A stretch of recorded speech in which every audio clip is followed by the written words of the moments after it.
గణతంత్ర దినోత్సవాన్ని ఘనంగా జరుపుకున్నందుకు చాలా సంతోషంగా ఉంది. ఈ అవకాశాన్ని ఇచ్చిన మన సెక్రటరీ సార్ గారికి, సర్పంచ్ మేడం గారికి హృదయపూర్వక ధన్యవాదాలు తెలుపుతున్నాను. నేను ఇక్కడ జాయిన్ అయిన తర్వాత ఫస్ట్ ఎలక్షన్స్, సర్పంచ్ ఎలక్షన్స్ జరిగినాయి. గతంలో ఇంతకుముందు జరగని విధంగా ఇక్కడ ఎలక్షన్స్ అనేది నిర్వహించడం జరిగిందని ఎలక్షన్స్ కండక్ట్ అయిపోయిన తర్వాత తెలిసింది. ఎందుకంటే మన ఎలక్షన్స్లో మేడం పూజిత మేడం గారు గెలవడము, గెలిచిన తర్వాత గెలవక ముందు మేము గ్రామాన్ని దగ్గర నుంచి చూసినాం కాబట్టి చెప్తున్నాము. Thank you madam, thank you.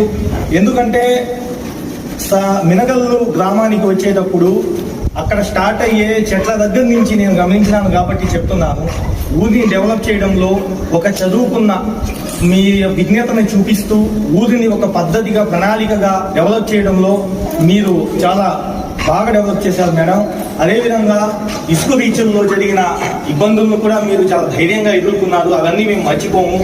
మీ యొక్క డెవలప్మెంట్ అనేది ప్రతిదీ, ఇంతకు ముందు కూడా రామన్న గారు మినగల్లు సేవా సమితి అధ్యక్షులుగా ఉండి ఎలక్షన్స్ కన్నా ముందు ఊరిని సేవ చేయాలని చెప్పి ఆ అభివృద్ధిని దాన్ని తీసుకొని వచ్చి ఆ అవేర్నెస్ని యువత, చదువుకున్న యువతని తీసుకొని వాళ్ళందరినీ ఒక ఉమ్మడిగా వాళ్ళందరినీ జాయిన్ చేస్తూ పాత మినగళ్ళు, కొత్త మినగళ్ళు కాకుండా మినగళ్ళంతా ఒకటే అనే ఒక దృక్పథంతో తీసుకొని పోయిన మీ ఆశయాలు ఎప్పటికీ నిలిచిపోయి ఉంటాయి. అదేవిధంగా ఊరి అభివృద్ధి కోసం అని చెప్పి మీరు చేసిన పనులన్నీ ఎప్పటికీ శాశ్వతంగా నిలిచిపోయి ఉంటాయి.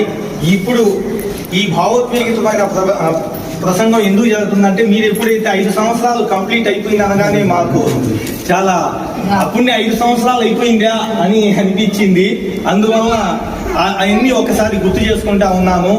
దాంట్లో ముఖ్యమైనవి ఏంటంటే, ఈ మినగల్లు గ్రామం ఎప్పటికీ మిమ్మల్ని పెట్టుకునేవి ముఖ్యమైన అంశాలు చెట్లు 2 వచ్చి ఆ కోనేరుని మీరు క్లీన్ చేసి దాన్ని ఒక ఆహ్లాదభరితంగా చేయడము. 3, ఆనాటి కలెక్టర్ సారు సచివాలయం విజిట్కి వచ్చినప్పుడు సచివాలయం కన్నా వాళ్ళు స్కూల్స్కి వెళ్ళి స్కూల్స్ని అప్రిషియేట్ చేయడం మాత్రం నిజంగా హ్యాట్స్ ఆఫ్ సార్. అది మాత్రం సొంత నిధులతో మీరు దాని తర్వాత బిల్లులు వస్తాయో రావో అనేది డైలమాగా ఉన్నా లేదు, స్కూల్స్ ని నేను డెవలప్ చేయాలి అనే ఒక కృత నిశ్చయంతో ఎస్సీ స్కూలు, మరియు ముఖ్యంగా ఇక్కడ ఉన్న మన మిక్స్డ్ కాలనీ స్కూలు, అవి గతంలో చూసిన ప్రజలకైతే ఎప్పటికీ తెలుసు. దాన్ని డెవలప్ చేయడము, దాన్ని మన కలెక్టర్ సారే ప్రశంసించడము చాలా గొప్ప విషయము. అదేవిధంగా నేను గమనించిన చాలా మండలాల్లో సచివాలయము, అదే